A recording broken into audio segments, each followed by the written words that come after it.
Happy Devil's Wednesday. This is the State of the Fan Address, episode 338. I'm your host, Sam Wu, here with pucksandpitchforks.com editor-in-chief Nick Villano, as we're streaming on Facebook Live, YouTube Live. Somehow X Live is down. Don't know why.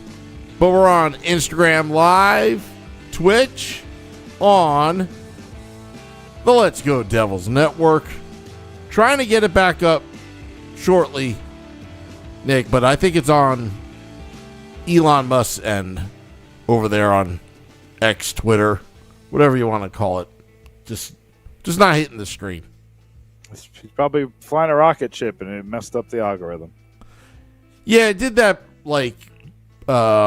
beginning of the Olympic break. For whatever reason, for 3 weeks it was like didn't work, and then suddenly it worked again. So they're probably doing something.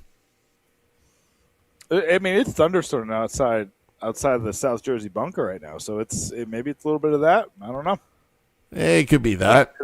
Maybe a station of some kind. Who knows? But listen, we'll talk without Twitter. It's probably best if we kind of give those vagabonds a little time out. Yeah, before they have a meltdown. Right. Listen, I've said this on multiple occasions. This has been the most depressing season that I've covered in 10 seasons. And I think the little bit of hope we had during the 4-game winning streak only made it worse. I'm just being honest. Really? I enjoyed beating the Rangers, but to lose the next night to a team you had to beat on the night that everyone else won and it basically essentially eliminated you from the playoffs just took the air out of the sails. All right, we got one Saturday night all season to enjoy. And now, it's a race to the bottom with the Rangers. Kind of stinks. And you see Pittsburgh yesterday once again just force their way into overtime and just never quits on anything. Sam, did you know that the Devils have one win this season when they trail going to the third period? Really? Well, that's not one. This team is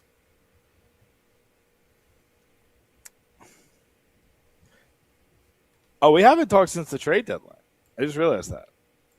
That's true. Right?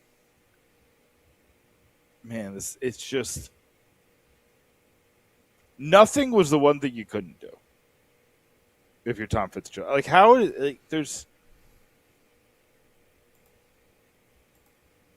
What does nothing prove to the front office? Unless the front office says there's no way you're getting fired. There's none. There's no world where you get fired. And again, I'm not somebody who advocates for people to lose their job, but be a buyer and try to make a run, save a job, or be a seller and sell that, you got these pieces, you deserve to see them grow. But nothing, I don't understand the logic. Unless this decision was taken away from him, which it very well could have been. Is it lacking logic to you? Because it lacks logic to me. No, it's actually logical to me, because I always found that the New Jersey Devils are an organization from top to bottom, never held accountable for anything. So, I mean... Yeah, but listen, you've held leadership positions. You've oversaw teams that were not performing. I have as well. If you just do the same thing over and over again, you're going to get fired. If your leadership skill is to just continue on, you don't deserve to keep your job. I don't. Well, let me ask you this. Sorry. Go ahead. I was just going to say this group doesn't deserve a vote of confidence. So I don't, this isn't, Colorado after all those years that kept making the playoffs, kept pushing, and just lost to, had a really hard matchup. Or it's not Edmonton, right? Like Edmonton deserves the benefit of the doubt after making back-to-back Stanley Cups, even though they haven't won it. Or Dallas, right?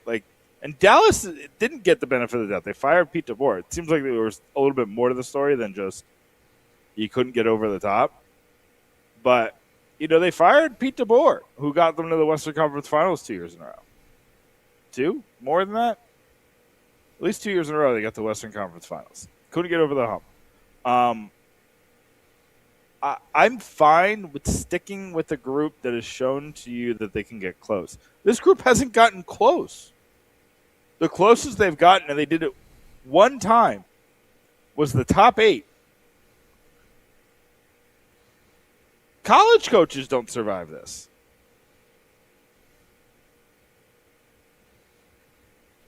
I don't understand the logic of doing nothing all season. The biggest move you made was trading Andre Palat, and you had to add assets, by the way, and take on a bad contract. And then the biggest ad you made was Nick Bjugstad, which I don't hate Nick Bjugstad, but he's played 9 games and 0 points. So once again, it didn't work at all. I look at this team and I look at how it functions. And I stare. Sam, I watched the entire third period like this.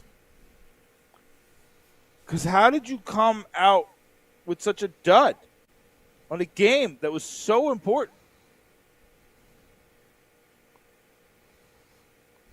First off, I'm not saying it's entirely his fault, but Markstrom should not have started that game.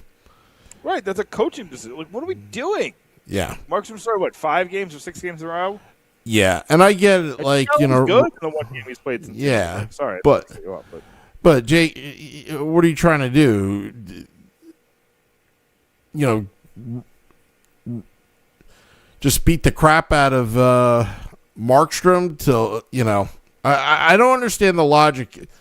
Jake the Snake Allen, second half of a back-to-back would have been perfect start after that victory. You signed Allen. What is going on? If Allen's hurt, then call up Nico Dawes. Because it was so important to get that first goal. And Markstrom gave one up, 5 minutes in. And I knew the game was lost there. Because Detroit, they had a couple posts. But, again, when you have to play from behind, it gets old after a while. And then as soon as Detroit got the second goal, then it was game over at that point. Well, here's the thing. Connor Ingram, who's one of the – wait, is it Connor Ingram? The backup for Detroit? No, I'm second-guessing myself. Anyway, the backup for John Gibson got hurt. Theomy ran into him. John Gibson got hurt. You have the backup who's cold. He's one of the oldest goalies in the league, and he's cold. He didn't warm up. Why are you not throwing 30 shots in a period at him? I don't remember how many shots they had in the third period, but it wasn't a lot. And man, we're still Sheldon Keefe is still trying to run 4 lines in the third period when you're down by 2 goals. The fourth line gets scored on again. And this was on national television. 865,000 people were watching, estimated. Wasn't this the most viewed game in that besides opening night and playoffs in years? In Winter Classics? This is the most viewed just regular season game with no pomp and circumstance. Yeah. Years. Maybe since they got the ESPN deal. And this is pathetic. The effort you put up. Yeah.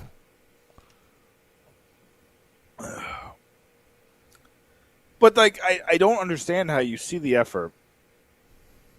And then they go into the media and they speak like it's just another game. Do you think we didn't see what you just put out there? I'm not a guy who likes to call out the players because it's just, I don't know, it feels a little off, but I have to call a spade a spade. You go out there and put forth a putrid effort in the third period of a game where you haven't scored yet. You got shut out again. And you go in there and be like, I thought we played a pretty good game, Connor Brown. No, you didn't. Like, everyone saw that you didn't. The national audience saw that you didn't play a good game.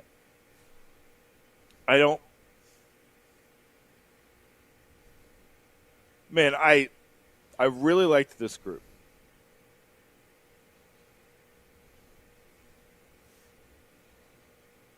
When I stare at it on paper, I was like, man, you can do a lot of things to this lineup.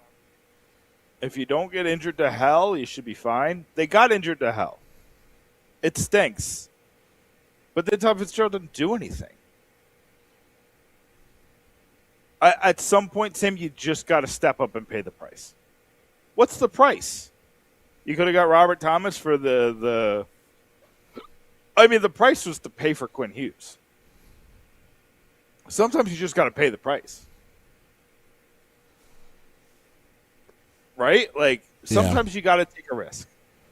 And if the risk is Quinn Hughes, if Simone Nemitz turns into the third or fourth best defenseman in the league, and you traded a plus on him for the second best defenseman in the league, and by the way, I don't think Nemitz's ceiling is even close to that.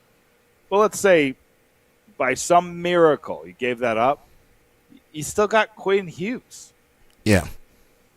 You have, like, Sam, I think back to that night after the Olympics where Jack Hughes spent the entire time talking about how much he loved New Jersey. He didn't talk about America. He talked about New Jersey. You know what I mean? Like, they could have welcomed, like, someone from this administration, but they invited the governor of New Jersey. They could have invited somebody from Team USA, but they made it about New Jersey's place in America. And he was all about that. You could have got all three brothers here just representing the state. And, like, listen, I know Jack Hughes is kind of a weird situation going on. I don't need to get into it. But he's a guy you want representing your organization, your state, your whatever long term. He's a guy he lives and breathes the state. And you had a chance to, and again, I know we've talked about this, and I know you and me disagree on this about how you don't want to cater to a superstar. But it's not like I'm signing Thanasis Santacupo on the Bucks, right? Like, Quinn Hughes might be better than Jack Hughes. You know, he probably is better than Jack Hughes as far as, like, total impact on a team. You had a chance to bring the second best defenseman in the world. Well, just so you know, my views changed after the Olympics. Okay. And the reason why is you only get one American icon in like 50 years. You go from Eruzione to Jack Hughes. He's virtually untradeable right now. Yeah, there's no package. There's no package. You could say McDavid for Hughes. I'm good. And it's crazy. And it's not, but it's because the Jack Hughes brand is now global. You can from a marketing standpoint, from an organizational standpoint, and he was your franchise player before the Olympics. Now, to me, Scotty disagrees with me, but to me, he is virtually untradeable, and for good reason. And especially how he's handled it afterwards, and then saying that he loves New Jersey and all that kind of stuff. You better get Quinn Hughes here sooner rather than later. They blew it. That's all I could say. And it's on Fitzgerald. Here's my thoughts, Sam. There was a logical reason why they lost in 5 games to Carolina in 2023. There's a logical reason. There's multiple logical reasons that honestly, like, you could chalk up to bad luck. And you were going to have to lick your wounds in 2023-24 a little bit if Luke Hughes wasn't a superstar. And he wasn't. He was good. He was decent, but he wasn't a superstar. Because you had to replace the impact of Severson, Ryan Graves, Igor Sharangovich, Tomas Tatar, Miles Wood. Like, it was an exodus from the team, and you had to kind of replace that. You only had so much money to do it. He made a really good move in Tyler Toffoli, and he did really well to re-sign Bratt and Meyer to 8-year deals. When that season started to go south, I think it broke Fitzgerald. Because he was doing so well up until then.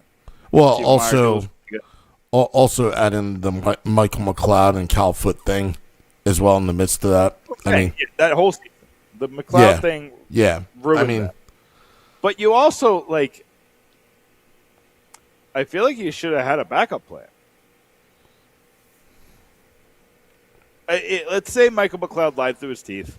Fitzgerald had zero inclination, which I kind of believe just based on the players literally not knowing where McLeod was the day before he got arrested. Remember, they were all, I think they were sweep the deck. Yeah. Right? And he just didn't show up. Him and Foot just didn't show up. So I'll give him the benefit of the doubt there, but we all kind of had like oh God, I hope it's not him. Right? We all were like, I hope it's not him. But you're right. He didn't have a backup plan. He was all in. Like his backup plan was Curtis Lazar, who was a winger, and then Lazar got hurt, and then Halla got hurt. You had no centers. But there was a lot of things. Like Timo Meyer didn't live up to his name value. Right? He had a really, really, really bad start. There was I listed all the things that went wrong. Oh, but the big thing, Sam, is you didn't upgrade the goalie. Well, yeah. You know, you went into the season with Vanacek and Schmidt, and I advocated for that decision. I was like, I get it. Vitek Vanacek was really good last year. Akira Schmid was great in the playoffs. Okay. Let's go forward and let's try it out. They didn't. They brought in Scott Wedgwood to be a buffer, right? Was that season? I don't really remember. There's been so many goalies. I know. I think they brought in Scott Wedgwood. I think they brought him in that season. I thought it was a season with Bernier. So Bernier was on the roster that year. I think that. Should look it up. I think that was the year that. Again, this Bernier feels like 100 years ago. Yeah, same with Corey Crawford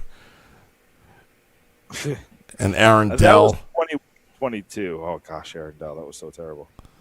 Eric Comrie. All right, I'm off. The Scott Wedgwood thing was 2021, 22. That's what I thought. Lelio. That's what I thought. But they had Nico Dawes, right? Brought in the Nico Dawes was good that season. Hold on. Definitely not the Hamburglar. But basically, they traded away Mackenzie Blackwood, right? They traded away Mackenzie Blackwood. They have Vitek Vanacek, and I believe Jonathan Bernier. And who did they bring in? They brought in Kincaid and Calgren. Which amounted to nothing. Keith Kincaid had his worst season of his terrible career. They had Nico Dawes. And all these guys are AHL guys like Poltier, Jeremy Brodeur, Tyler Brennan. These are guys who are minor leaguers. Yeah, they brought in Keith Kincaid was the extra that they brought in, hoping that it would be like the Scott Wedgwood type. Yep. And Kincaid, remember they were loaning him to the Wolves, the Chicago Wolves, because they already had Calgren in the AHL. And Yep. Calgren and Kincaid were both two of the worst goalies in the AHL. My thing with Fitz, and again, I give him the benefit of the doubt because apparently he had trades for Linus Ullmark, Jake Allen, and Jacob Markstrom in place. And Allen and Ullmark blocked the trades, and Markstrom's owner blocked the trade, which the Flames owner almost just blocked the Kadri trade again. Yep. So there's kind of a connection there. But again, like, some things don't work out. Go. You got to find the next guy. And if you remember, the Devils, the report was that the Devils didn't want to give up Mercer, so they lost the chance to get Hellebuck. That's the rumor. Again, I don't have it confirmed. But that's like life change. Yeah, like if that's true, I mean, you again from the hockey operations standpoint, Hellebuck is obviously a hell of a goalie, but from a marketing standpoint, to have a New Jersey Devil, American by the way, with the last name Hellebuck, and have you ever seen Hellebuck when he's in the zone and he takes his mask off, he looks evil. Yeah. He looks like the devil. Yeah, the devil himself. With just yeah, with the beard, the way he does his beard and his long hair. Yeah, I mean, could you imagine if he had like color contacts, like red eyes? Yeah. Holy crap, I'd be scared of him. Yeah, and here's the problem, Sam, is that since winning the Timo Meier trade, Fitz just wants to win the trade, so he doesn't pull the trigger when he has to. And we just saw with the deadline. Couldn't pull the trigger. Or maybe he wasn't allowed to pull the trigger. But he wasn't allowed to pull the trigger because he would be given the keys to pull the trigger so many times and he failed. I mean, let me ask you this. How much control does David Blitzer have over do you think he's letting him GM? Or does he have to run everything by Blitzer before he signs off on it? He used to let him GM. I think he has I think Blitzer and Harris both were hands off in 2020. I think they were hands on to start after Ray Shero got fired. Because if you remember that offseason, there was just very few moves. Like they got Andreas Janssen, which didn't work. But again, it kind of drove them into a rebuild again. And I think that's when they're like, all right, like let's just get some stuff done. And he did really good work. You know, he stretched the Damon Severson and Ryan Graves deals as far as they could go. He could have traded Severson at any point. They kept him for that season. They made a really nice run. They beat the Rangers in the playoffs. Something I'll never forget. And fans will never forget.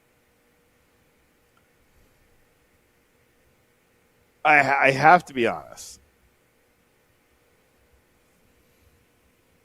His inability to pull the trigger on so many things has ruined 4 seasons now.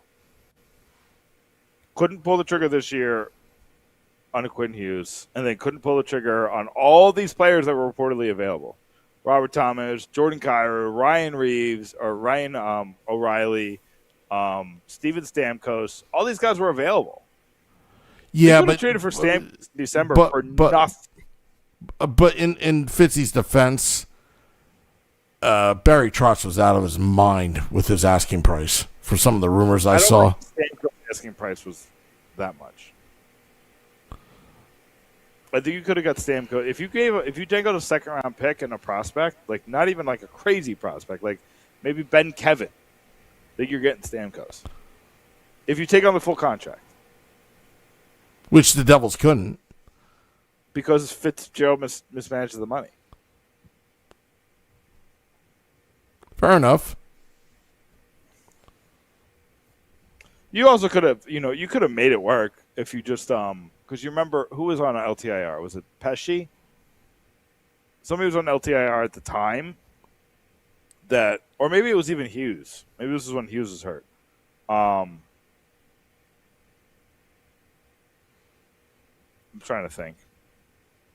There was a way that you could have added Quinn Hughes without moving major amounts of money. But anyway, so listen. But he couldn't pull the trigger last year when they clearly needed top 6 help, and they clearly needed another center. Couldn't pull the trigger. Couldn't pull the trigger the year before when they needed a goalie. Desperately needed a goalie. Vanacek was terrible. Made 2 deals at the deadline when it was over. And then he sold Tyler Toffoli at a discount because he waited too long to get into the market. The year before, they got Timo Meier. It was the right move. It was a good move. It was a great move. Smart move. You pulled the trigger, finally. You know what I mean? Like, something happened that changed the way he went about this. And I think it was the physicality of that second-round series. But, again, it was just the wrong team at the wrong time. Like, the Devils had one day of rest. Carolina had 5. You know, the situation was just in a bad place. Devils had no shot in that series because of just the situation of it. On top of, like, Carolina was the better team that year. Just straight up. I really like that Devils team, but Carolina was better. Not by much.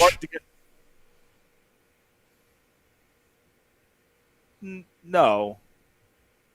But they had more veteran leadership. I mean, the Devils were so young. They just been there.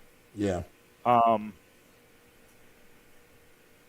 also didn't love like some of the lineups that they put out there. I think after game 1 thrashing, I think you get Luke Hughes in there, and maybe it changes the series. Because remember, Luke Hughes got it in game 3, and he was incredible because he was rested. He was the one guy that he was like your ace up to the sleeve. You let him go down 0-2. Again, and like this was a Lindy Ruff thing. Lindy Ruff trusted his guys and went with them. When like in desperate situations, you just kind of need to make a different decision. And I didn't expect to talk about the trade deadline the whole time, or Fitzgerald, but I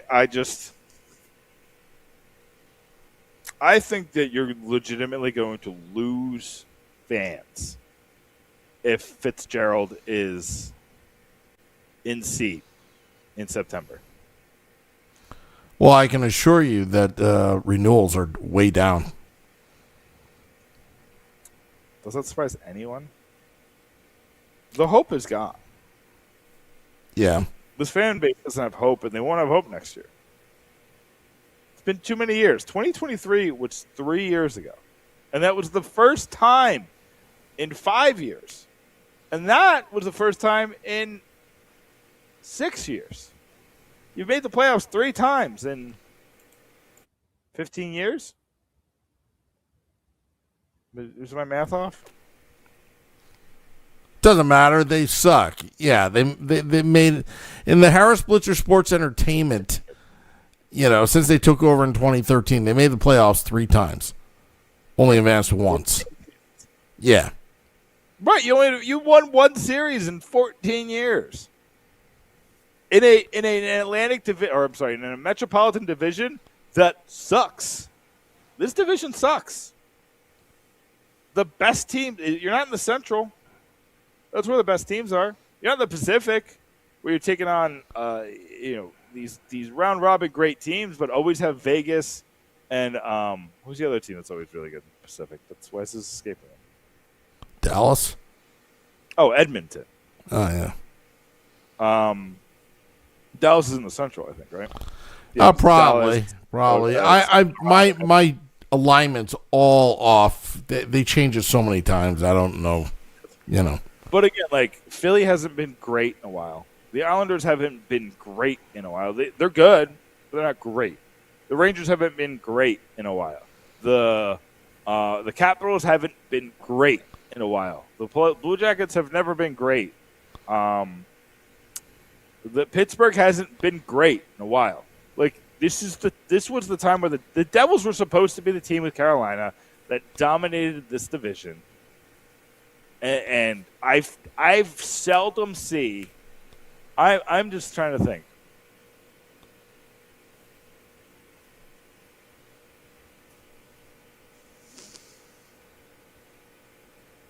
I'm trying to think of a bigger this is like Carmelo in New York level drop the ball.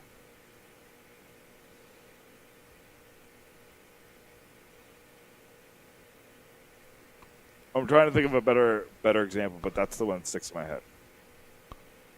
And what do you mean by that? Expectations? You brought Carmelo. No, I mean like you had a super duper star, one of the best guys in the league. And not only did you not win a championship, it's fine to not win a championship. It's hard to win a championship. You missed the playoffs a lot. Yeah.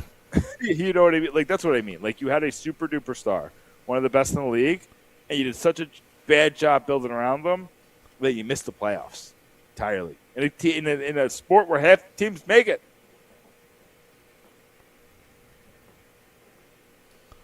And even if they expanded the playoffs, they would have missed every season.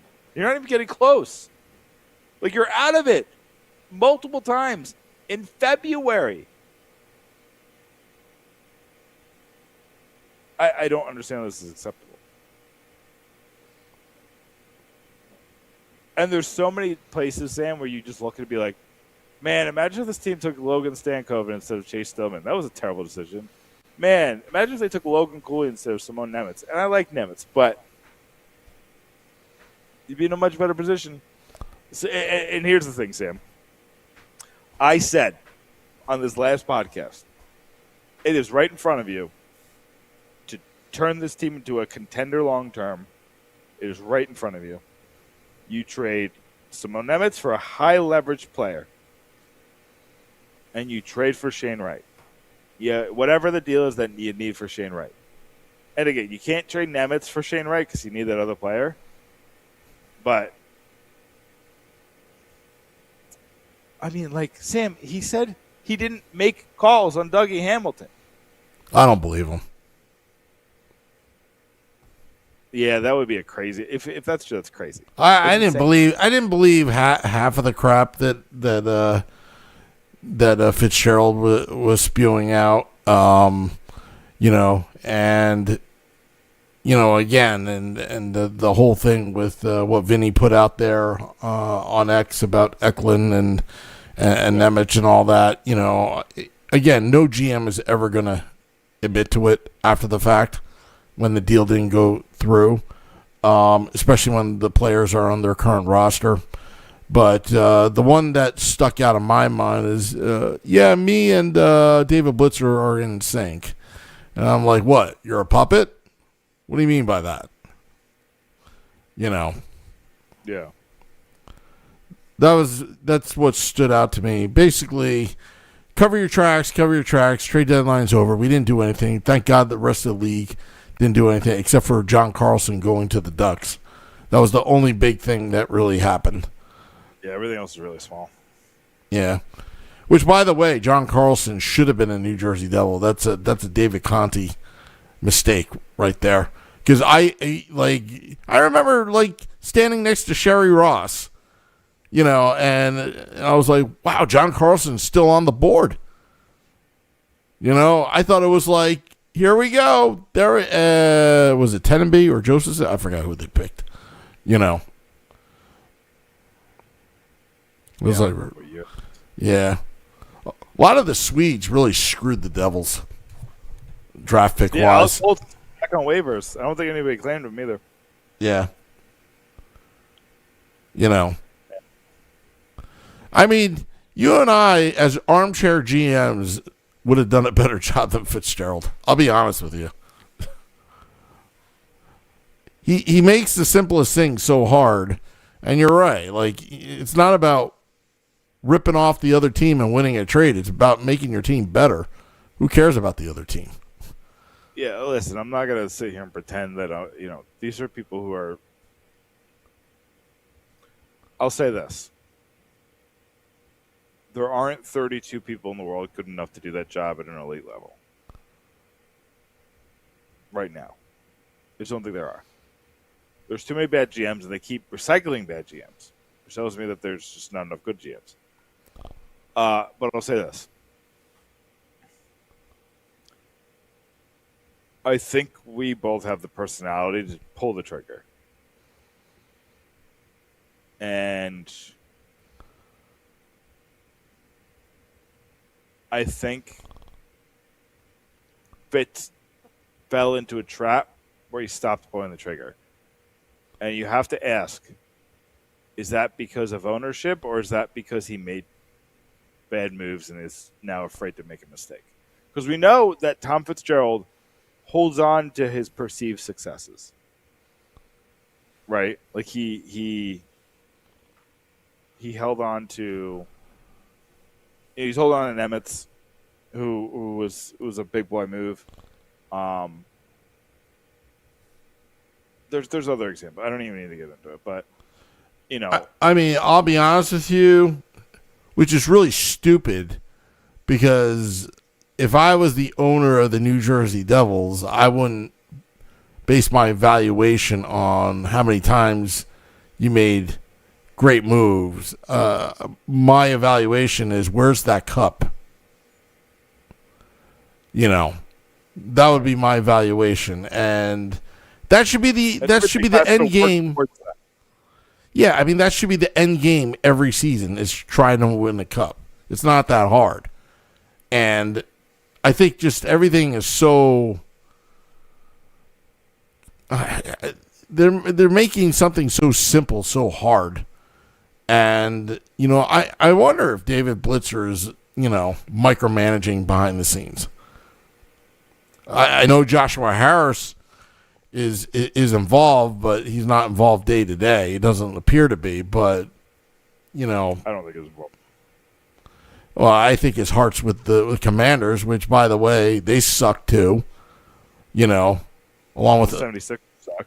Yeah, they suck. You know, so again, this ownership group, and they keep on. They think they know what they're doing. They've got big egos, thinking, because I remember when they bought the Commanders.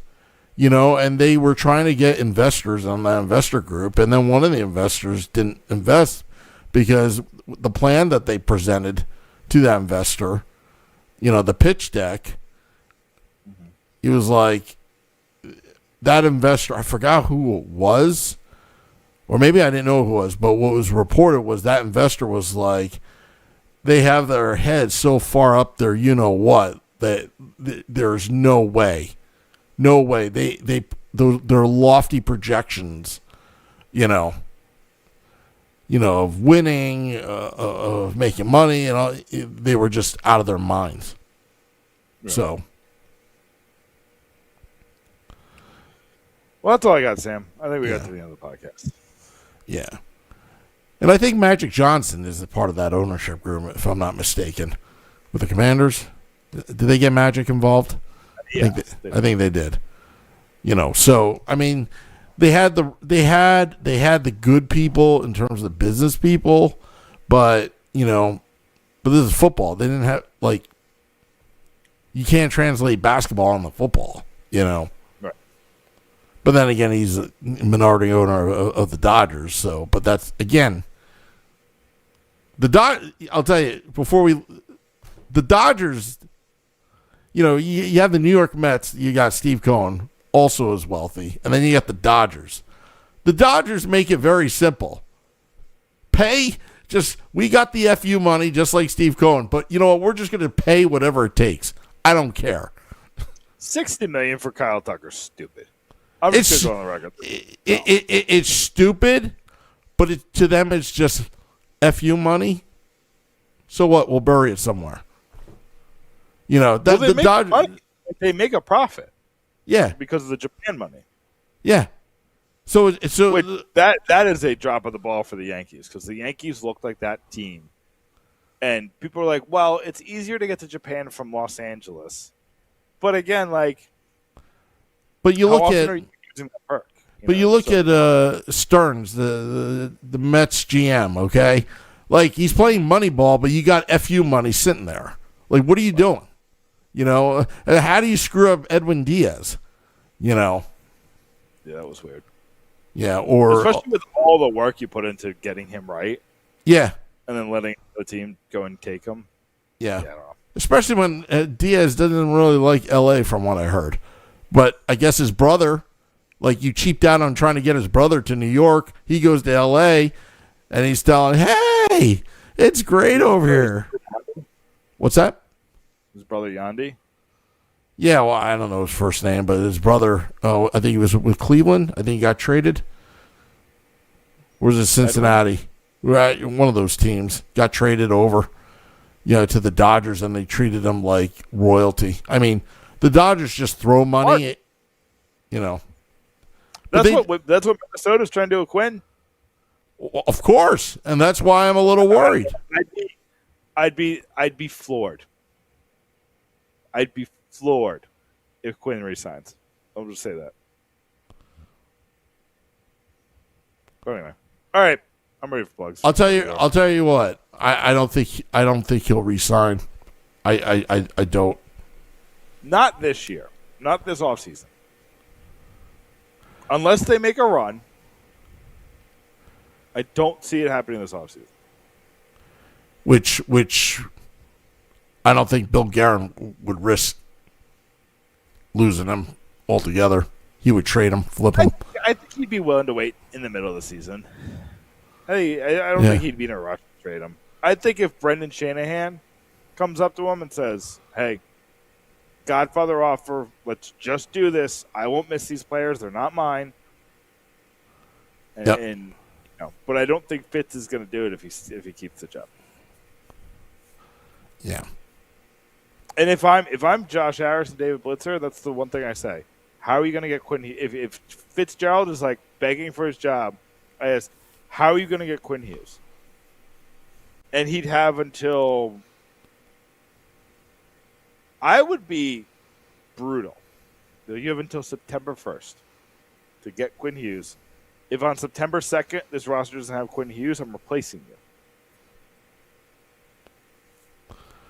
I would expedite that to July 15th. Sure. Whatever date you want to set. Nothing really happens between July 15th and September 1st anyway. That's why I said September 1st, just to kind of... Yeah. But,